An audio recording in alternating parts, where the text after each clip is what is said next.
for the hobby. Welcome to the For the Hobby podcast. My name is Jordan Hagedorn, and this is episode 7.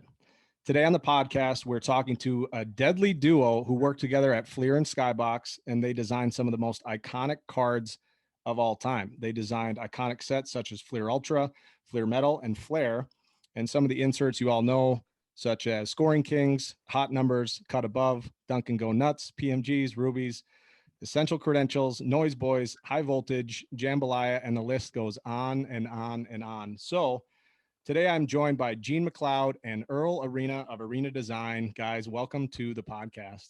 Hey, Jordan. Hi, Jordan. So thank you so much for coming on. You know, we have a lot to cover today. We just got done talking a little bit about your history off camera, but I would love to hear some of that. So let's start with the origin story of kind of how you guys got into design. So Gene, we'll start with your little bit of a backstory and kind of how you came to design cards. I went to art school and I was actually a children's book illustrator major. That was my major. And I also a design minor. And so when I got out of school, I immediately got a job because I was interning my last year in Atlantic City. So I got a design job right away. And so I didn't get into illustration. I just got right into design. And that's where I met Earl. And I don't know if we want to get into the stuff that we did in Atlantic City, but we did a lot of high roller parties. We did light boxes. We did, all kinds of stuff for all the different casinos down there. And so that's where we met. Nice. And we'll get into some of those details before you got to Fleer. But Earl, would love to hear your origin story and kind of how you got into design. Too far back. I was always in painting class or drawing or doing something like, I painted the stairwell in my parents' house with monsters and, it's my whole thing, bring out your artwork and show us. So I went to art school and couple, Maryland Institute College of Art in Tyler, and went out to California for 4 years and worked in a variety of exhibit groups and just trying to find my way. Went up to New York. Then when I got back to Philadelphia, I don't know how I ended up going to Atlantic City also, and that's where I met Gene. And we spent a lot of, her office was close to mine, and a lot of the work was in the dark room. So we would be just talking all the time, and we really didn't like each other. We each had other. Yeah, we each had another. I had a boyfriend and he had a girlfriend. And but when you spend a lot of time working with somebody, in an office situation, you start finding you have a lot in common with. So Sure. we started going out to lunch, and so that was the beginning of our, We kept in touch after I left. So you kept in touch, you left, but then how did that become that you got together, if you don't mind sharing? Well, I moved back to Philadelphia and we kept in touch, but then Earl wound up being back in Philadelphia after he left the same Atlantic City. And, we just went out to dinner a few times, and then we were like, well, then we were inseparable. Like once we decided we were going to start dating, we never were apart. It was like for years. It's kind of weird. It was weird. That's great. That's great. You guys obviously have very good chemistry. In the time I've got to know you guys, it's not just, hey, here's a couple of card designers. You guys are very similar, very loving and nurturing and caring. And, I just see how you guys raise your kids. And then obviously you put the same care into like your design work. There's just something about that kind of being diligent and just kind of giving it care. So it's really cool to see, it's like a love story, and you've created all these things that all these collectors love too. So I kind of want to get into that. So can you talk about the work you did in Atlantic City and then kind of how that transitioned into the Fleer Skybox opportunity? Yeah, we did work for, we were just talking about trying to rehash. Claridge. The Claridge, Trump Trump Plaza. Trump Plaza, resorts, mostly the other two, Trump Plaza and Resorts. Claridge.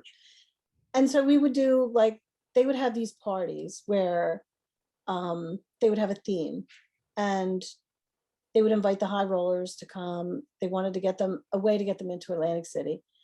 And so they were like, we want these invitations to really be something that would draw people into these parties. So we would do like die cutting and foil stamping and embossing and all this stuff, all related to a theme from that party, like the Roaring But Twenties. we or were something. allowed free reign. It was just, our boss was always out wining and dining the clients. So it was like, here, do this. And Gene and I and one other designer would just come up with these fold outs with wild graphics and die cuts, and we Yeah. couldn't do enough. And the printer would come down, and The more garish, the better. they weren't always garish, but Sometimes. they were glitzy. Yeah, And they we were used glitzy. anything that would get so when you were a high roller, you open this thing, we wanted that impact of how do you draw this person into the casino who has a lot of money.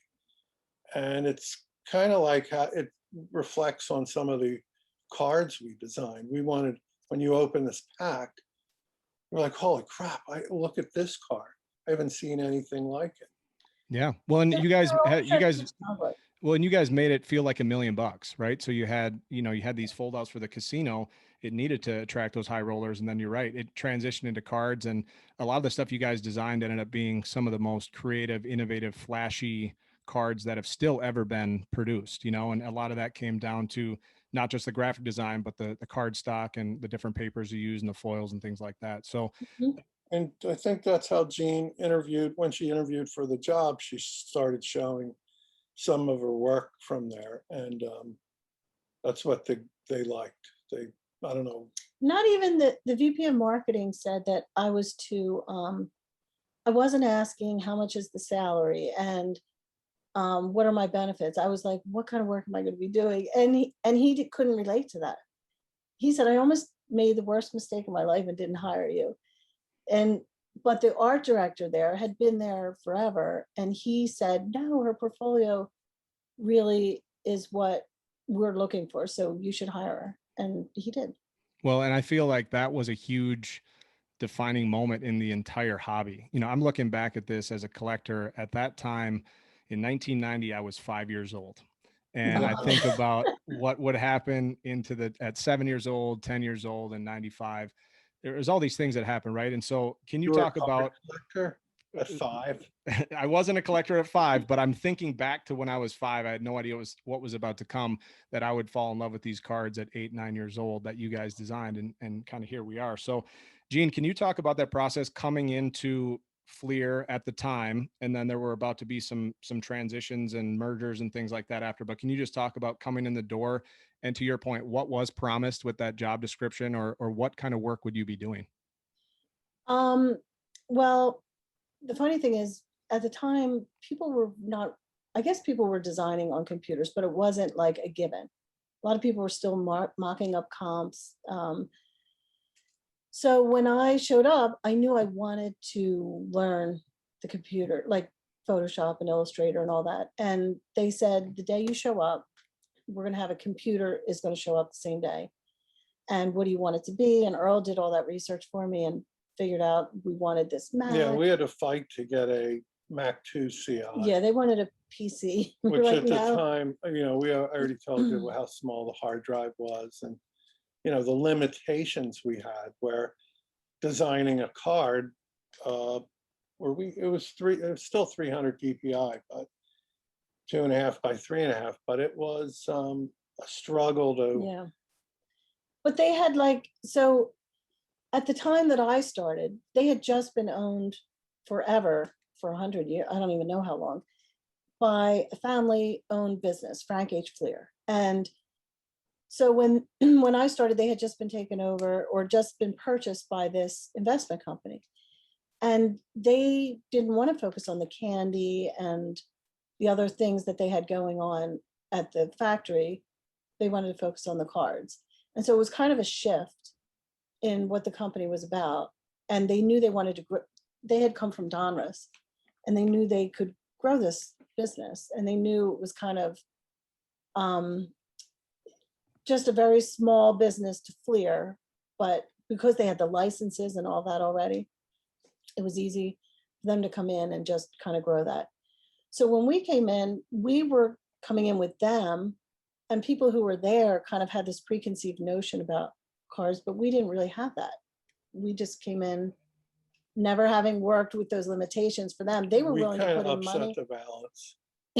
Well, you guys came in looking to elevate it, right? And obviously you were hired based on your portfolio. So Earl, can you talk about how, I mean, you were a freelancer, right? So you were actually not an internal employee. Can you talk about how you came to work there and kind of what that process was, even maybe as you met Gene and Kind of, we started having lunch, and then I guess, we started doing a lot of candy. They would flip me candy boxes, illustration.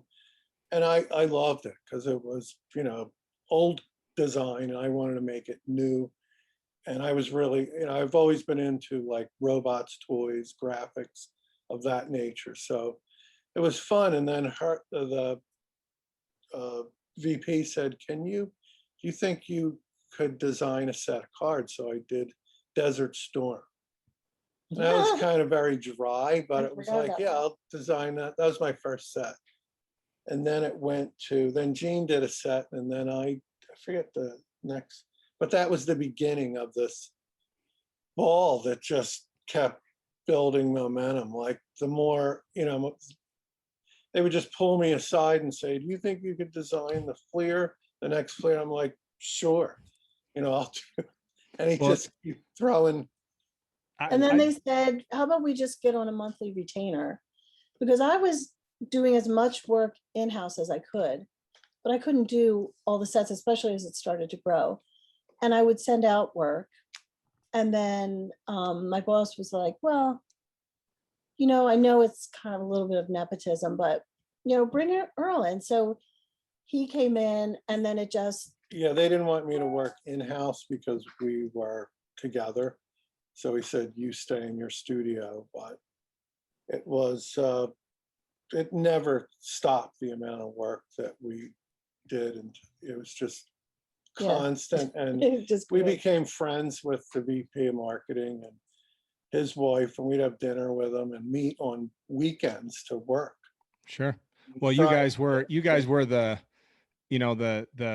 the key to the success at that point, it sounded like, right? I mean, it's so crazy to think back, like, Gene, they almost didn't hire you, and then they did, and then they were like, hey, let's design some candy, and then they're like, oh, by the way, do you want to just try a set?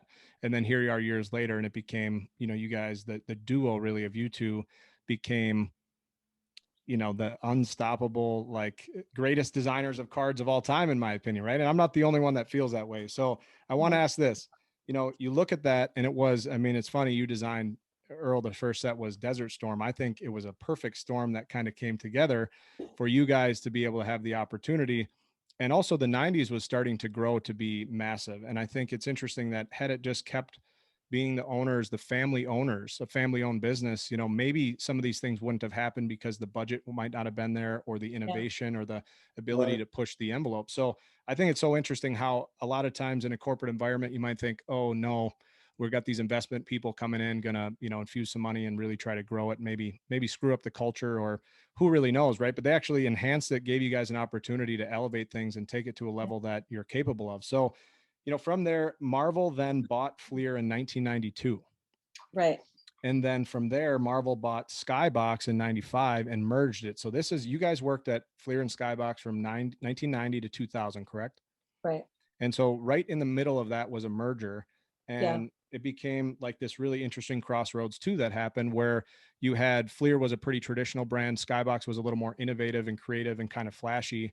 And you brought them together, and you guys were able to design both. But Gene, I know in the past you've said you guys only designed 6 sets, and then it kind of grew to 40.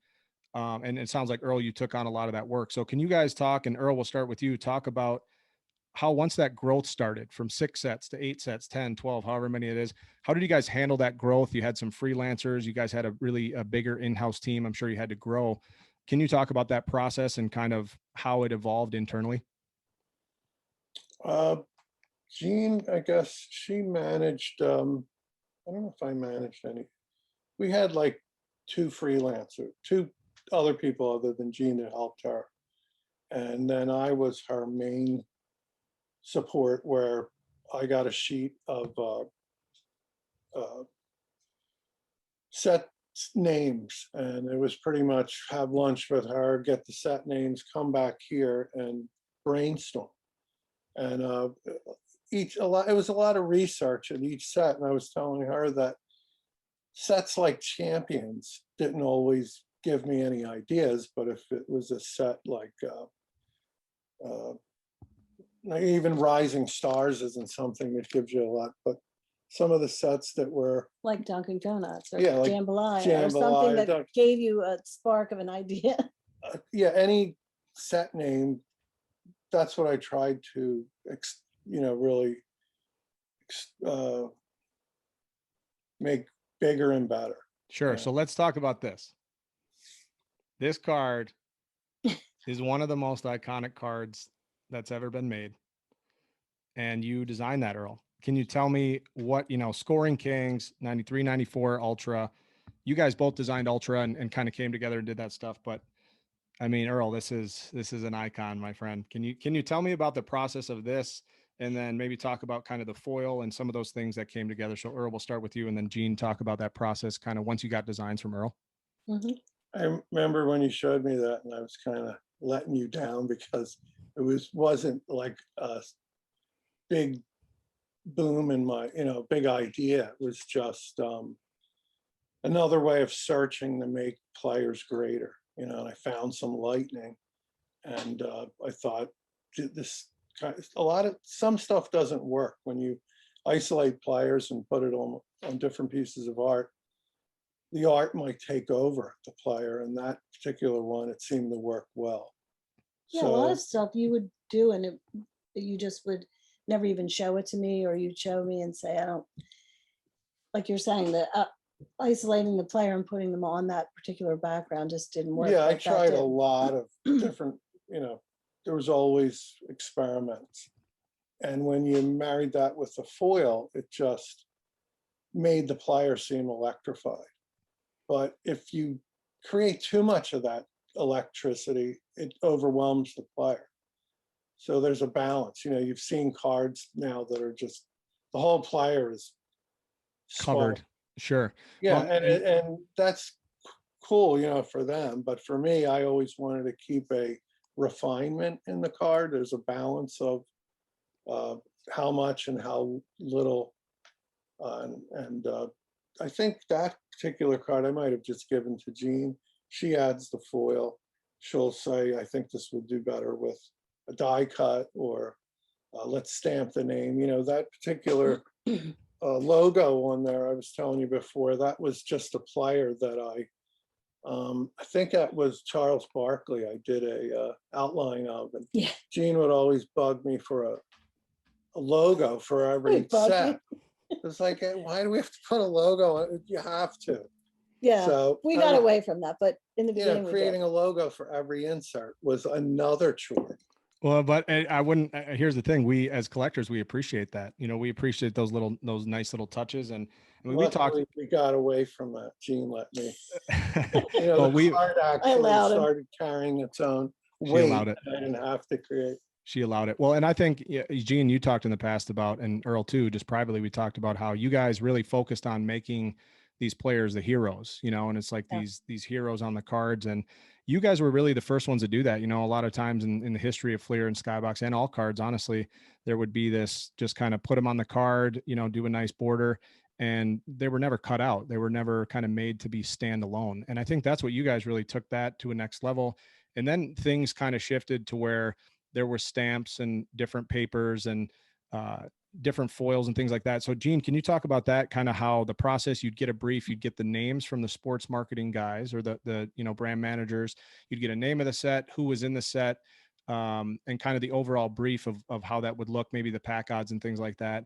And then you would give the design brief to Earl would design, come back to you, you'd pick the papers, you'd pick the stamps, you'd kind of, you talked about before Jambalaya, you picked a lenticular process and kind of that paper. So can you talk about that, how that would shake out once you got designs and you would see papers at different conferences? I mean, it's just so fascinating to me if you can elaborate on that. Yeah, we would actually meet with the marketing group, and that's when I got the design brief. And it didn't give us any direction, but it would give us, like you were saying, the names of the sets, who was in them, maybe who was in them. It would say maybe 20 cards in this set. So if it was a 20 card set, I would say, oh, we have to do something to change it up, because you don't want to see the same card, on the same background 20 times.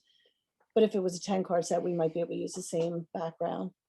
And then sometimes I would say, this is a set I really like, I want to design this in-house. And I would give Earl some stuff. I got the harder sets. And sometimes I would just be like, I don't have time for thing. this at all. And he would do it. So, and then once he designed stuff, he and I would meet and we'd go over his designs, and we would kind of narrow it down to our favorites for each insert. Because he would come in sometimes with 5, 6 designs for one insert. And we would, narrow it down. Overachiever. And almost every day for lunch. So I got to walk through the office and grab Jean, and then we'd get lunch and we'd talk about everything that went on that day. And sometimes 3 times a week we'd have a meeting. So I'd go in for the meeting, but I got to step out of it and step back. So I wasn't in all the turmoil and the drama, and the Politics. So I could just, go off to somewhere and find ideas. He was like the pampered research. artist, and I had to do all the work. Well, it was a perfect match though, because I feel like someone had to be in that turmoil to be able to execute it.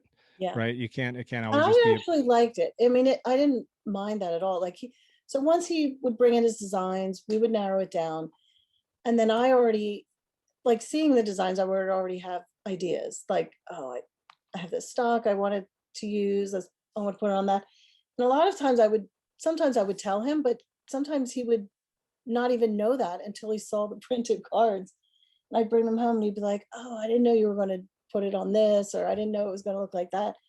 So it was kind of exciting sometimes for him to see the final cards, because he would be on press watching them print, and that's when he would see what it was really going to That look was like. always great. I was thinking of that earlier when you were talking, when you create a piece of art or a grouping of art, she would always sometimes want 10 pieces of art for that set, that insert set. Yeah.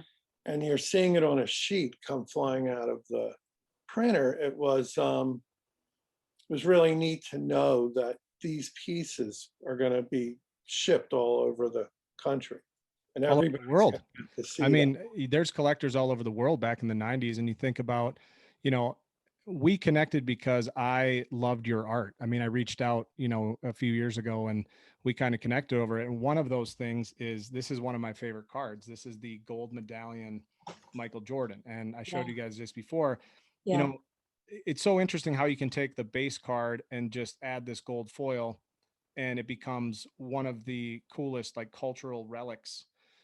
For me, this is one of my favorite cards. And then of course that then turned into, years later, platinum medallion, which those cards are going for, 10 grand for the Jordan at this point. Well, that particular card we were trying to show, like a gold bullion, how they stamp gold. And I think I did a card of bullion. We did. I found this gold bar and I, etched the name into it. I always wanted to create value somehow, and subliminally you think, oh, gold, and it's valuable. So that particular card just amplified that. Well, and that was something you had seen a gold stamp in the early 90s, but for a card to be completely gold like that was eye-catching and crazy. And it was a pretty attainable one. I think you got one per pack, if I'm not mistaken. And but it was still, when you hit that Jordan or you hit that Shaq, you were like, what is this? It caught your eye, which I think then got people to go into card shops and buy packs the next year and the next year and the next year. And it kind of kept growing. So from a creativity standpoint, and Jean, can you talk about, from an innovation standpoint, continuing to push the envelope when it came to foils and papers. And so I'll just show this, for instance, like these are some of the more sought after cards. Of course, you had the base cards of Fleer Metal. You guys did Fleer Metal, and then it became the green, the red and the green. So there's in basketball there were 90, whereas there's 135 of the red, and then there's only 15 of these. There's only 10 of the green basketball. So this is Brett Favre. The Michael Jordan went for almost $1 million, the green. And so I didn't have that one, but I will say this, can you talk about that process of pushing the envelope? Of course, you got the brief, number cards came in, which came from the sports marketing team, but you have a really awesome story about why you chose green. So I'd love to hear pushing the envelope when it came to parallels and how you guys tied in your personal touch, like even the initials on hot numbers. Earl, we'll talk about next. Well, like that said, in baseball, it was just the silver. And, once we got to basketball, they wanted to add something a little bit different and they wanted to elevate it. And then I guess I heard that it was, they were calling them precious metal gems. And I thought gems, like my favorite gem is an emerald, which I think I showed you this before, but it's also my birthstone. So I wanted to do, and green is my favorite color. So I was like, we'll do green. And then we just did red as like a good complement to that for rubies. And, but really pushing the envelope to me is like, taking something that we've always done and then just adding a little bit of a twist to it or making it just a surprise, something a little bit different.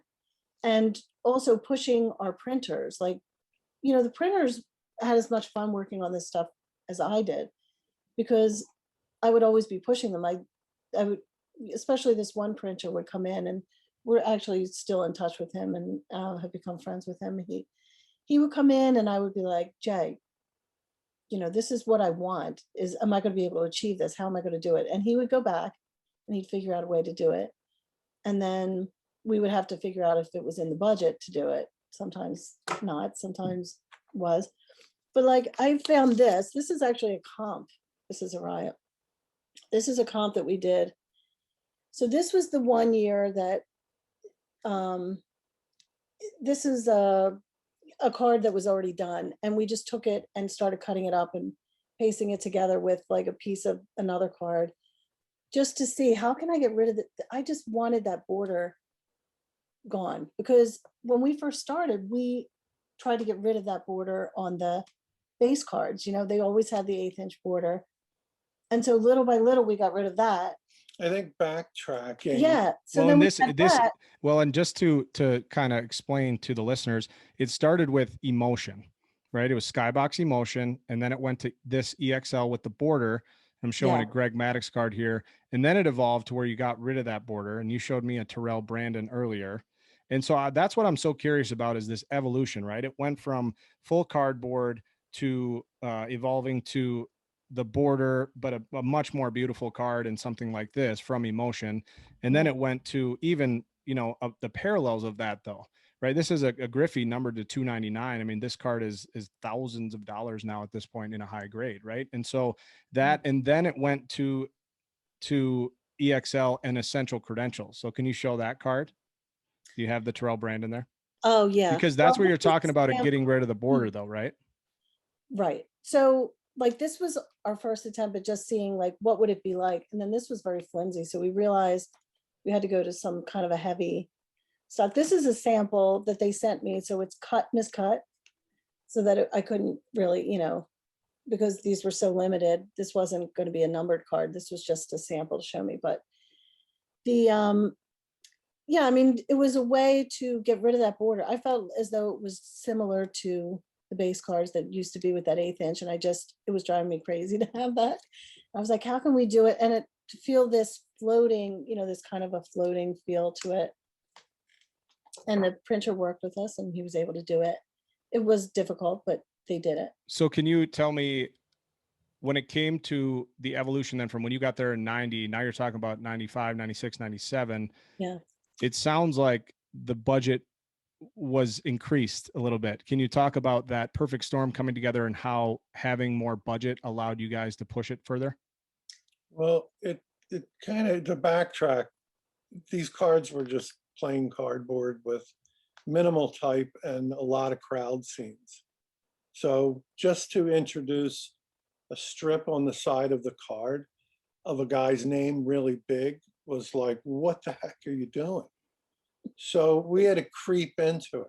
If we showed them, well, here's our ideas, they would have like, are you crazy? You couldn't have started with something like this. So we just edged into it. Like the back design was actually more art and isolated player. And then I thought, let's kind of keep cutting out the background until, the evolution of that. It's a whole suffering of trying to get these people to see our way. And so these things would have never happened if we didn't gradually step all the way and show them this is what people, I think, would be interested in. Well, I think that's what's, to Gold me, foil now. Yeah. and sorry to interrupt, but I think what's so impressive is that you guys did it, right? I think so many artists are tortured and they kind of have these ideas and they're like, well, even guys like Kanye, why aren't these people understanding what I'm trying to do? Well, I actually don't think talent and creativity, it is very important, but I almost think that the ability to execute it and bring people along and to be able to produce your art is maybe just as important, right? Because you guys could be having all these ideas that never made it to the world, and instead it made it to millions and millions of kids.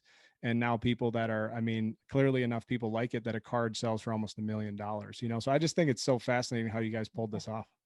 Well, like this is an early one. This is a 93, 94. So that was early for us because we didn't, even though I started in 90, those cards were already out and they were already ready for the next year. So these were kind of early. And what the VP of marketing at that time thought was a value was adding photography.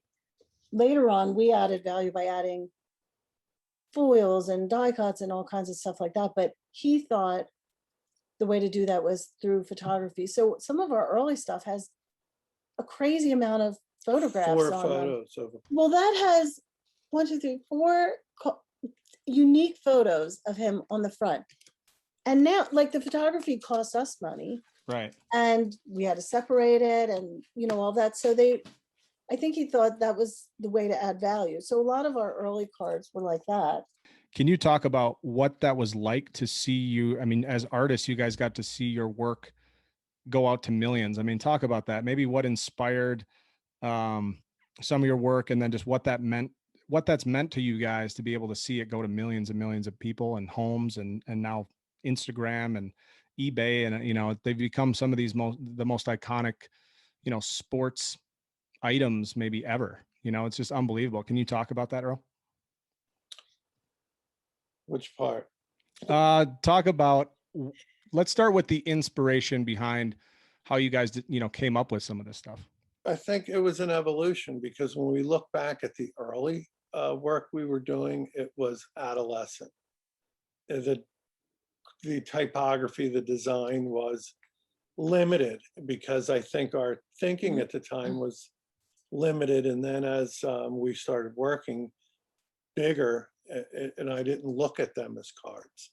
I looked at it like a poster because I was working, pretty big. Yeah, we had big monitors. And I was enlarging things. So to me, it was a big card and I was putting a lot of details in it. And the inspiration came from everywhere, everywhere.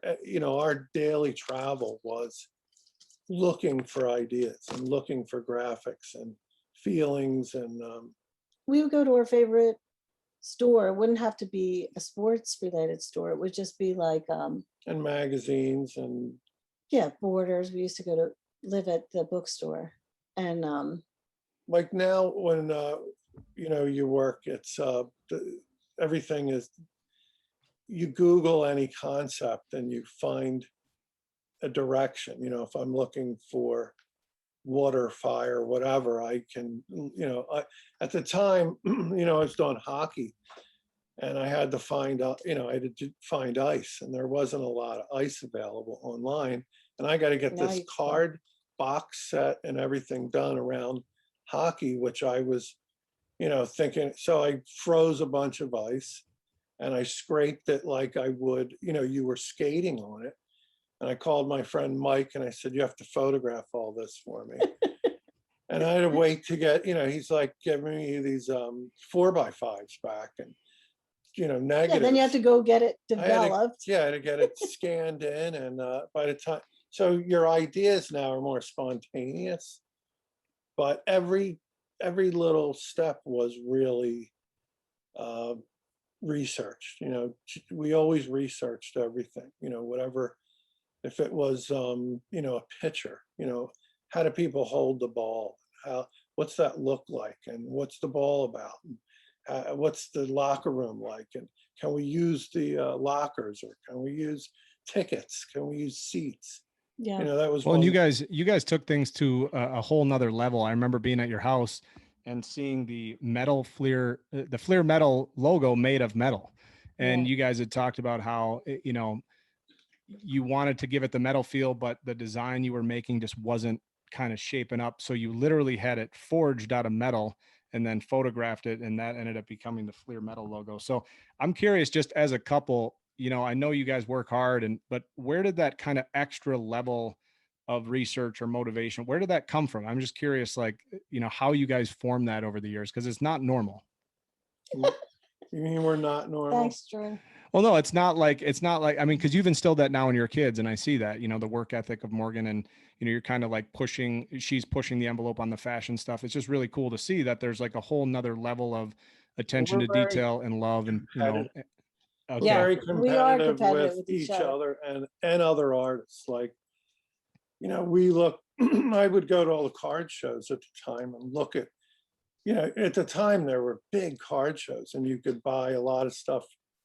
I just grab everything and analyze everybody and see what they're doing. And we had to beat them. I was always thinking my mortgage depended on it. I had to keep innovating and being better than the next guy. So that feeling, or that thing, was always in our mind.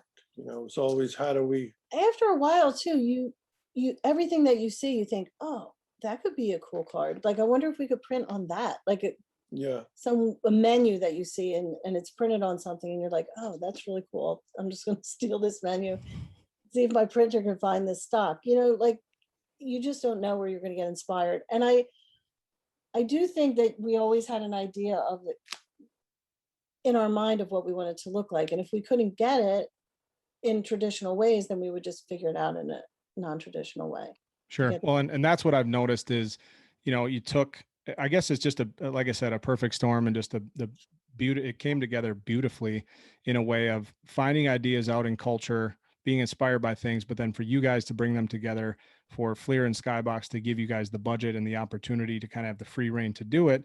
And then also you're talking about the most iconic era of sports, in my opinion, ever. You had Jordan and Kobe and Iverson, you had Shaq, you had Griffey and Cal Ripken and Frank Thomas, and just unbelievable. Favre and Barry Sanders and Dan Marino. I mean, these players were larger than life for the first time. The 80s it was big, and the 90s got even bigger. And I still don't think the players now, they're rich, they're famous, but I don't think they were put on a pedestal as much as players were in the 90s. Yeah, I know, it was crazy. And we got to go to a lot of those games too, which was fun. We got to see a lot of those people play. But I don't think they're any less great now, do you?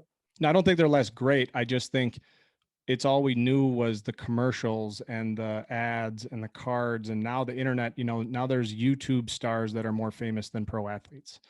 It's just like, who is that? I'll be at a place that, who is that? Oh, it's a YouTuber. And I'll be like, well, it's not Aaron Rodgers, well, it's a YouTuber who's even more famous to these kids, It was interesting that the impact it had on an age group. And I guess at the time I was kind of immature, but that's how I think. I think in this graphic way of making people happy. I was making myself happy. And working was happiness. I was telling Gene, if you're not happy, I couldn't do this stuff. Like if I was bummed out or sad, I'd be painting. And painting is about this emotion that you get, but designing cards was about this happy feeling you got when you opened a pack. So it was a good stretch of, having a lot of fun. Sometimes we would be at these shows, like Fleer would be doing a show and they would say, why don't you come and, go around and see what people are doing, and I'll introduce you to a couple of other, maybe people from other, maybe the NBA was going to be there or whatever. So we would go and somebody would say, oh, this is Jean, she designs these cards. And people would go, you're lying. Like they would think we were lying. Like we were making up that we were there. And they were like, no, there's no way that you I would just say it as a designed this card. response. I got to the guy, I did this card, I designed this. And he'd look at me and go like, what are you, an idiot? Like, And I'd you be didn't like, believe "I didn't- okay. Um, Because Well, it's they funny really because- liked them. They loved, they had tables of like everything. And, but I loved seeing how people would pick it up and they would be like, oh my God, like they'd be getting their friends and looking in those cases and pointing out cards that they loved. It's just a great thing to work on when people are that excited. yeah, it about was a your lot. It was great fun. A lot of It fun. was. Well, and so now as you reflect, you had so much fun. Obviously you guys left Fleer and Skybox in 2000, but you have some news about now. Would you like to share? Well, I would love to share, but I am very, we could talk that about on the next podcast that we do with you.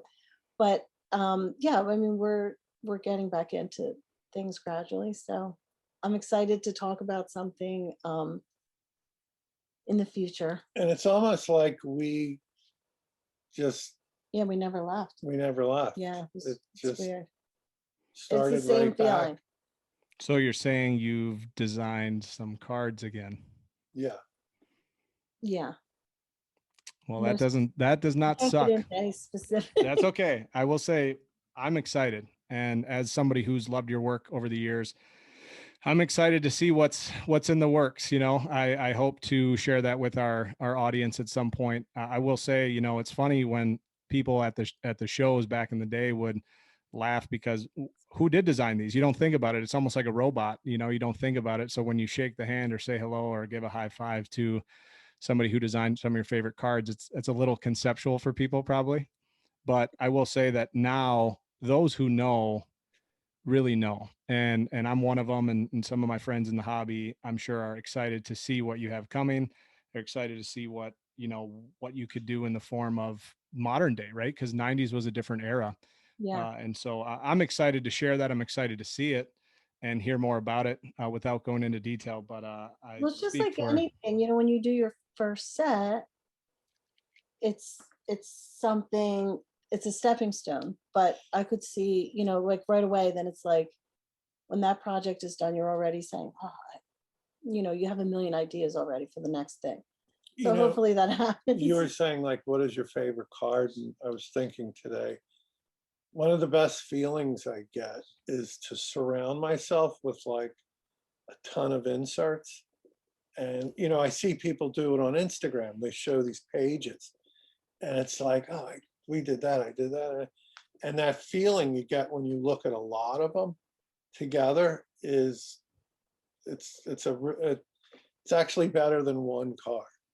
Well, it's a collection. I think that's what I've realized. I mean, I collect Brett Favre at a high level, but I have a lot of Griffey and Jordan and things like that. And there's something about not just having a card, but a collection of cards. So one of my chases is getting every Michael Jordan base card from his playing days. It's pretty attainable, from a collection standpoint.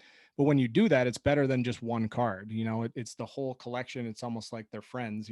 They're all together, and when you put them all together, they really have and how they interact with each other, even in a page. Especially all the die cuts and foils and photography and all the like different years, there's stuff that we're just seeing again.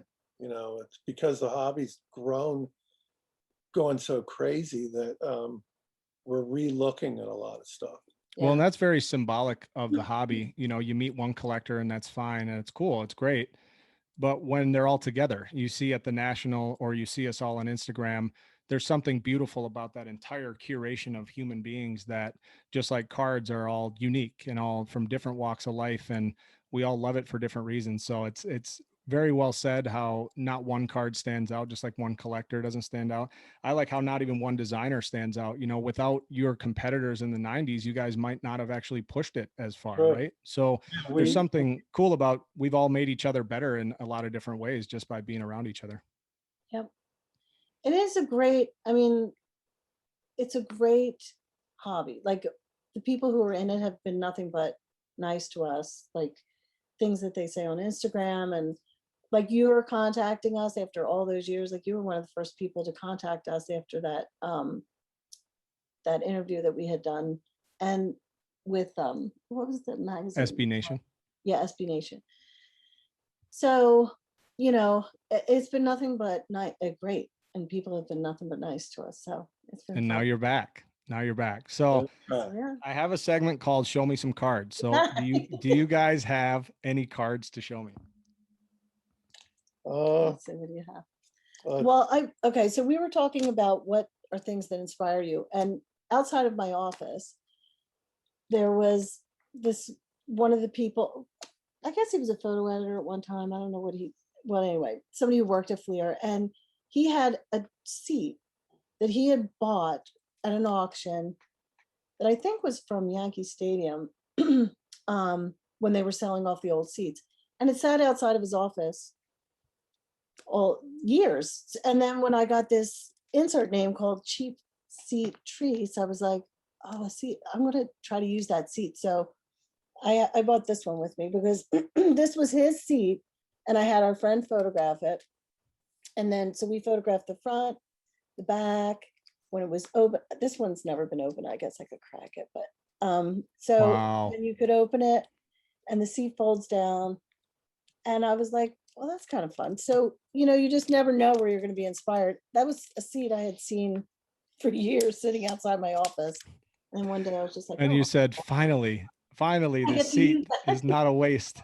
Well, that's kind of a takeoff of the casino work. Gene loved to do these pullouts where it would be a starry night, and you'd pull the invitation out, and there'd be stars crossing.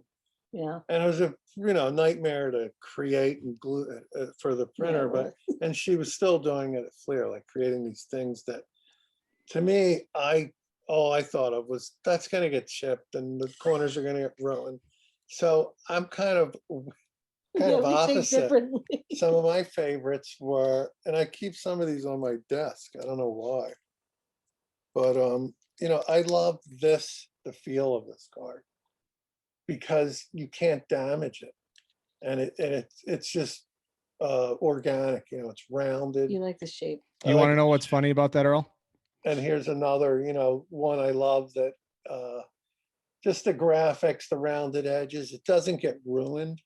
I could shove a bunch of these in my pocket. Yeah, I can't even stick the seat in here without ruining it into the seat. That 2000 men insert, I need the Brett Favre of that. That is one of 10 Brett Favres that I need. I cannot find it. You know what's weird? We do not have a set of these. And I think we have two or three of these.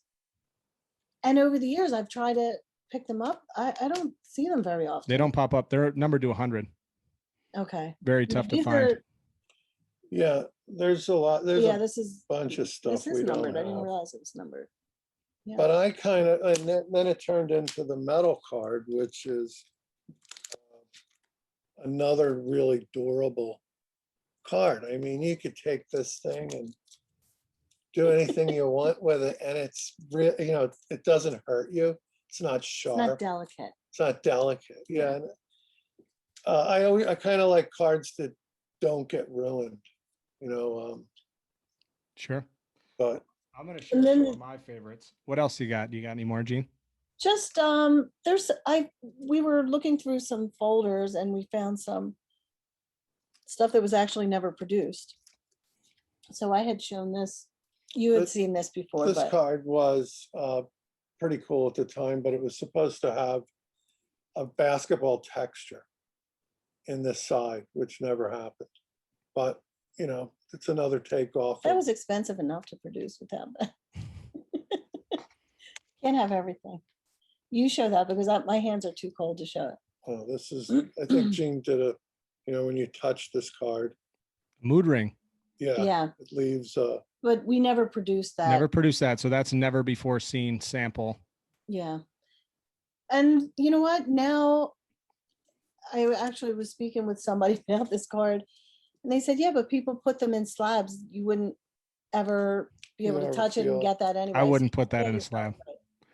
You know me, I like my Yeah. cards ungraded. That's how I roll with it. So I'm like, yeah, you're right. That's probably, When you guys have been, you know, sharing stories on Instagram, this is I'll show you a card. This is the Griffey mhm. hot glove. So this is hot glove. I know it's hot gloves at one point, but you guys share stories on Instagram. I love that. If you're not following Arena Design on Instagram, you should be, because you guys get stories. And we talked about who was in control of the Instagram, but it's a nice little collaboration. become a fight. This is one of the We'll coolest have to watch cards. that. The die cut, the holofoil, just the high end, just gorgeous. I mean, you guys crushed it here. This is amazing. There's one of my favorites. And then I will say again, the green. This is my favorite card. This is probably the best. It's probably the best Brett Favre card ever produced, and very lucky to have number 4. So You got had the this. base card of that? I do. I have about 50 of the base card of that, and it is beautiful. I know we talked about how you guys put so much love and energy into the base cards, Yeah. and I do love those. I have a binder full of those, just and they're never leaving. That's one of my favorite cards, because the base card's the only one I could get when I was a kid, and so Yeah. now to be able to have the red and the green is amazing. I know there's kids and collectors all over America who have you guys' cards in their house and in their collections, and now they've become so expensive in their bank vaults. But I will say, I speak for them when I say, you know, thank you for bringing so much joy. I mean, Earl, you talked about it when people would get it in packs, and I think the beauty of how much we love these cards and how much fun it created is even better that you guys share that fun and that love. You had just as much fun creating those cards and those Yeah. memories as we did pulling them out of packs or collecting them now. So I just think that's such a beautiful thing, and just like so symbolic of the hobby, and the love you put into it is the love we get out of it. It's amazing. I'm very proud to connect with you guys and be able to share these stories with our audience. No, thanks, It's Jordan. nice that you appreciate it so much. Yeah. I'm not the only one. I know there's a lot of people. So I have a couple rapid fire questions, and then we'll end this thing. So Okay. let's start with you, Earl. What are your 2 favorite things about the hobby? What did we say? What are 2 favorite things? I think it's It's one your of them 2 was how much people appreciate what we did. That, I mean, it just started happening a couple of years ago, where we started getting people writing to us saying, you know, you don't know what this meant to me when I was 14 or 12, or, you know, when I opened it, and I didn't realize that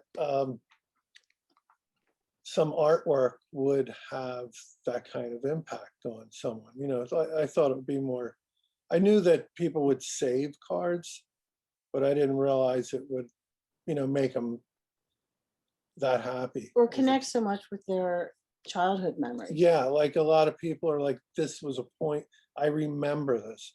That's why I collected cards. Like, I got this particular card and I felt this way, and I loved that feeling that I got. Now, that was pretty interesting.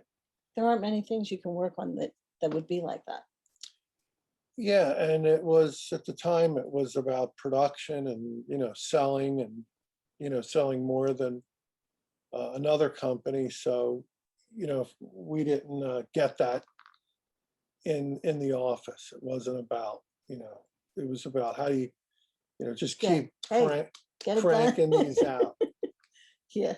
And there was Sure. another point I think we were talking about when, Well, we were talking about how nice everyone is, which I had just pointed out, but like how just people, when you're doing something, like collecting cards, you're connecting with the person that you love, which is this athlete, and you have this connection with these cards. They love the cards so much, and they are just nothing but kind to us about it. So it's just, I think the hobby is nice, and they support people. Like they support, like when you started your podcast, I'm sure you heard that people supported you. Nobody was like jealous and like putting you down about it. It's nothing but support, which is great. And people are finding ways to make money at what they love too. So some people are opening card shops or starting podcasts or, Getting buying. back into design, getting back into designing cards. How about that? pay reverence to some of these athletes. Like they're so good. If you produced a bad card, they're going to look at you personally like, what the heck is that? So that plays in the back of your mind. You guys have talked about just how gracious people have been, and you've talked about how collectors themselves have been very nice, but you guys have told me a lot of really awesome stories about your coworkers and just what it meant to work at Fleer and Skybox and some of the relationships you still have. So we'll start with you, Gene. Can you talk about what some of the more meaningful things that you encountered at Fleer and Skybox and just your time in cards in general? Just would love to hear more about that. I had an office to myself, and I would close the door and my lights would be off a lot. But when I opened the door, right outside of my door was this big area that they kind of partitioned off, that all of the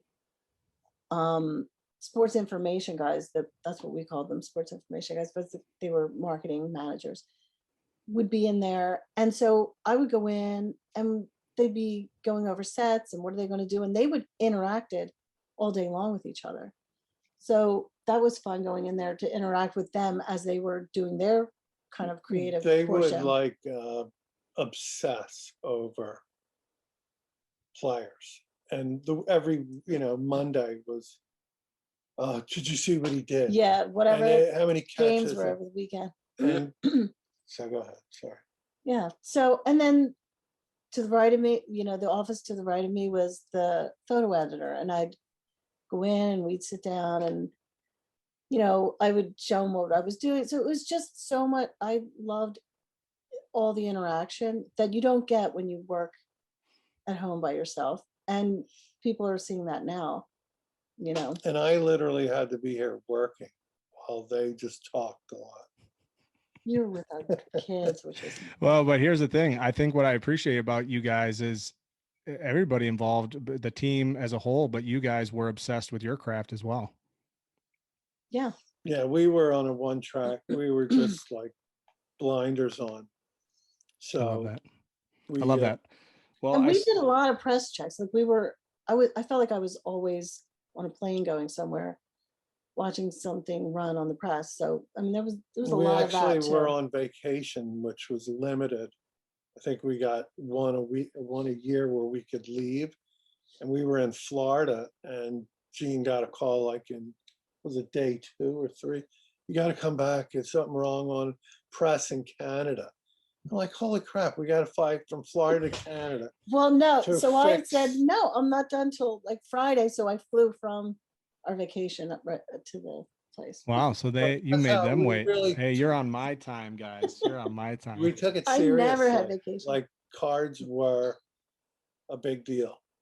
Well, and that work showed, Gene's told me you spent quite a bit of time in Wisconsin on press. So yeah. I would love to check that place out sometime. I think it's still up and running. I don't think they do cards anymore, but that's I did a lot of antiquing when I was out there. There you go. A lot of good we'll save that episode 2. We'll talk about what you guys collect, because you guys have some good stories there. So, well, I want to end with this. I want to give you my final words. I speak for everyone listening and everyone in the hobby when I say thank you guys for not only creating some masterpieces and some amazing work, but also kind of coming out of the shadows and giving us a peek, behind the curtain in the last few years. I hope you do it more. I'm very excited for this next project that you guys have coming. I can't wait to hear about it. I'm in the dark about it, but I can't wait to hear what you have coming and to share that and to honestly rip some packs of whatever that is. I think it'd be so fun for us to get together and do that together. Yeah. And continue to share these stories. I thank you guys for sharing these stories on Instagram, and by coming on the podcast, we opened it up a little more. So I'm extremely grateful for our friendship, and I think all the hobbyists that are listening will be fascinated by, hearing two all-time greats, just absolute legends. So, oh, thanks, Jordan. You're too kind. Yes. So let me end with this. Do you guys have anything to say to the hobby or hobbyists or anything like that? Or when it comes to this next project, anything to, I guess, what can you tell us? You mean To the hobby in general, just to the hobby in general. We're hobby back. in general. We're back. You could give me a better take than that. We're back. I love that. I think, I don't know. It's it's just it feels like we haven't left it. It's always been on the back of our mind. We're always in this. We're still working on a lot of other things. So it's just I had at Fleer, I always had a binder that was like all of what people would be like, oh, get out your magic binder, because I collected, pieces, anything that I saw that I thought would be cool on trading cards, or printers would send me stuff, and I had a whole binder of that. And I still have that binder, and I still go through it. And when we went to work on this set, we were still like, it was. Yeah, we had a lot of years of collecting ideas and things that it's an endless exercise of creative concepts. Like I remember our boss saying, how do you guys keep coming up with these ideas? And I think it's an endless well. It's just, the more you do it, the more you keep going down this path. The path gets easier to go down. So it's just. So we didn't answer his question. What was the question? Well, what do you have to say to the hobby? I know you guys are very grateful, but what would you say to the hobby or hobbyists in general as we close? I hope that we could create some more very collectible pieces and make people happy. Yeah, that would be I like fun. that. It'd be Well fun said. to work on current players. Yes. And some other sports projects too. How about that? Yes. Yeah. Awesome. Well, thank you guys so much. Much love. And we will talk to you guys soon. And thank you all for listening. Episode 7 of the For the Hobby podcast. Catch you next time. Thanks for your support, Jordan.